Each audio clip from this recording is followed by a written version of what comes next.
Assalamualaikum warahmatullahi wabarakatuh. Selamat pagi dan salam sejahtera untuk kita semua. Perkenalkan, nama saya Ahmad Syukramin Sampo dengan NIM 32411211008 dari kelas reguler A 2024. Pada kesempatan kali ini saya akan mempresentasikan hasil analisis yang berjudul menganalisis kehidupan masyarakat Afrika zaman praksara hingga peradaban Mesir kuno. Pertama-tama, mari kita bahas dulu karakteristik kehidupan praksara di Afrika. Masa praksara adalah masa ketika manusia belum mengenal tulisan sebagai alat untuk merekam peristiwa kehidupan mereka. Afrika memiliki posisi yang sangat penting dalam sejarah manusia, karena sering disebut sebagai tempat lahirnya umat manusia. Kehidupan masyarakat praksara di Afrika didominasi oleh pola hidup nomaden atau berpindah-pindah. Mereka hidup dalam kelompok kecil dan sangat bergantung pada alam. Cara bertahan hidup utama adalah dengan berburu dan meramu. Mereka berburu hewan seperti gajah, banteng, dan kerbau liar, serta mengumpulkan umbi-umbian dan buah-buahan untuk dimakan. Dari sisi teknologi, masyarakat praksara Afrika telah mengenal penggunaan alat batu yang sederhana. Pada masa Paleolitikum, alat yang digunakan berupa batu alam yang dibentuk kasar sebagai kapak genggam. Namun seiring perkembangan teknik pembuatan alat mengalami kemajuan. Pada masa Mesolitikum dan Neolitikum, batu mulai diasah dan dihaluskan sehingga lebih tajam dan efisien. Revolusi Neolitik menjadi tonggak perubahan besar ketika masyarakat mulai beralih dari berburu dan meramu ke bercocok tanam dan beternak. Perubahan ini membawa dampak besar terhadap struktur sosial dan ekonomi mereka. Masyarakat mulai hidup menetap, membentuk komunitas kecil, dan mengembangkan pembagian kerja yang lebih kompleks. Kondisi geografis Afrika yang sangat beragam turut mempengaruhi pola kehidupan masyarakatnya. Di wilayah sabana, kegiatan berburu dan beternak lebih dominan, sedangkan di daerah hutan tropis, masyarakat lebih banyak meramu hasil hutan. Variasi alam inilah yang membuat munculnya keragaman budaya di benua Afrika sejak masa praksara. Kedua, kita masuk ke kebudayaan masyarakat praksara di Afrika. Kebudayaan mereka berkembang secara bertahap, sejalan dengan kemajuan teknologi atau alat bantu mereka, seperti batu tadi. Jika kita lihat dari periodisasi sejarah kebudayaan, Afrika praksara dapat dibagi menjadi 4 masa, yaitu Paleolitikum, Mesolitikum, Neolitikum, dan masa Perundagian. Pada masa Paleolitikum, kehidupan manusia masih sangat sederhana. Mereka menggunakan kapak berimbas, alat serpih, dan sudah mengenal api untuk memasak, menghangatkan tubuh, dan melindungi diri dari hewan-hewan buas. Memasuki masa Mesolitikum, kemampuan membuat alat meningkat. Muncul alat-alat yang lebih kecil dan tajam seperti pisau, mata panah, dan pengikis.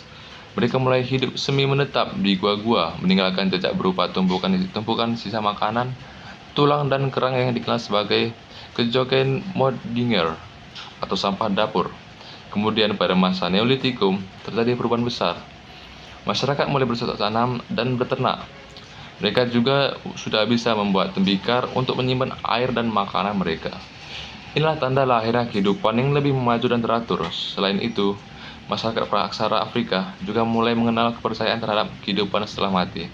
Hal ini terbukti dari praktik penguburan jenazah yang disertai bekal kubur, seperti alat dan perhiasan. Lukisan-lukisan di dinding juga menjadi bukti bahwa mereka sudah memiliki kesadaran spiritual dan seni yang tinggi. Puncak perkembangannya, kebudayaan praksara terjadi pada masa Perundagian. Pada masa ini, manusia telah mengenal teknik metalurgi, yaitu kemampuan mengolah logam seperti tembaga, perunggu, dan besi. Dengan teknologi ini, mereka dapat membuat alat yang lebih kuat dan tahan lama. Muncul pula spesialis pekerja seperti pandai besi dan perajin. Sistem barter digunakan sebagai dasar kegiatan perdagangan. Semua ini menunjukkan meningkatnya kompleksitas sosial di masyarakat praksara di Afrika. Selanjutnya, kita akan membahas perkembangan peradaban Mesir kuno, yang merupakan salah satu peradaban paling berpengaruh di benua Afrika.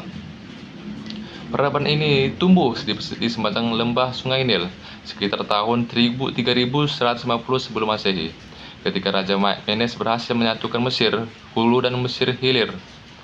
Letak geografis Mesir di tepi Sungai Nil memberikan banyak keuntungan. Sungai Nil menjadi sumber kehidupan utama karena setiap tahun membawa lumpur subur yang menjadikan tanah di sekitarnya sangat produktif untuk pertanian. Karena itu, sejarawan Yunani Herodotus menyebut Mesir sebagai hadiah dari Sungai Nil. Sejarah Mesir kuno terbagi menjadi beberapa periode utama. Pertama itu zaman kerajaan Mesir tua atau Old Kingdom, yang menjadi fondasi peradaban. Pada masa ini dibangun piramida-piramida megah seperti piramida Giza dan piramida Khufu. Ini menunjukkan kemajuan luar biasa dalam arsitektur, matematika, dan teknik sipil. Yang kedua, zaman kerajaan Mesir Tengah ditandai dengan pemulihan stabilitas politik dan kemajuan dalam sistem irigasi, seni dan sastra berkembang pesat dan hubungan perdagangan dengan wilayah lain semakin luas. Lalu yang ketiga, zaman kerajaan Mesir Baru, yang dimana merupakan masa kejayaan terbesar Mesir, Mesir menjadi kekuatan besar yang menguasai wilayah luas hingga ke Nubia dan Syria. Ibu kota Tebes berkembang menjadi pusat budaya dan keagamaan dengan kuil-kuil megah seperti Karnak dan Luxor. Sistem pemerintahan Mesir bersifat teokratis, artinya kekuasaan raja dianggap sebagai wakil para dewa di bumi. Fir'aun memiliki kuasaan absolut atas tanah, rakyat, dan sumber daya alam. Ia dibantu oleh wazir atau perdana menteri dalam menjalankan pemerintahan, termasuk dalam pengumpulan pajak dan proyek irigasi. Masyarakat Mesir terbagi dalam beberapa lapisan sosial. Yang jelas, di puncak ada Firaun dan keluarga kerajaan, diikuti para bangsawan dan imam, kemudian pejabat, pedagang, dan pengrajin. Di lapisan paling bawah terdapat petani dan budak yang menjadi tulang punggung ekonomi agraris Mesir. Dalam kepercayaan Mesir kuno, masyarakat menyembah banyak dewa atau politeisme.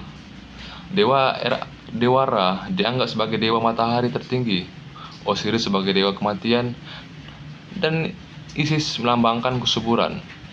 Kepercayaan terhadap kehidupan setelah mati sangat kuat, sangat terlihat dari praktik mumifikasi dan pembangunan makam megah seperti piramida. Warisan peradaban Mesir kuno sangat besar bagi dunia. Mereka meninggalkan warisan arsitektur monumental, sistem administrasi pemerintahan, kalender matahari, serta pengetahuan dalam bidang kedokteran, matematika, dan astronomi. Semua itu menjadi dasar bagi kemajuan peradaban manusia selanjutnya. Jadi dapat kita simpulkan bahwa perjalanan sejarah Afrika dari masa prasejarah hingga munculnya peradaban Mesir kuno menunjukkan kemampuan manusia dalam beradaptasi dengan lingkungan dan menciptakan budaya yang maju. Dari kehidupan berburu dan meramu, berkembang menjadi masyarakat agraris, hingga akhirnya melahirkan salah satu peradaban paling gemilang di dunia. Demikian presentasi saya tentang kehidupan masyarakat Afrika zaman praksara hingga peradaban Mesir kuno. Terima kasih atas perhatian Bapak dosen dan teman-teman sekalian. Saya tutup dengan wassalamualaikum warahmatullahi wabarakatuh.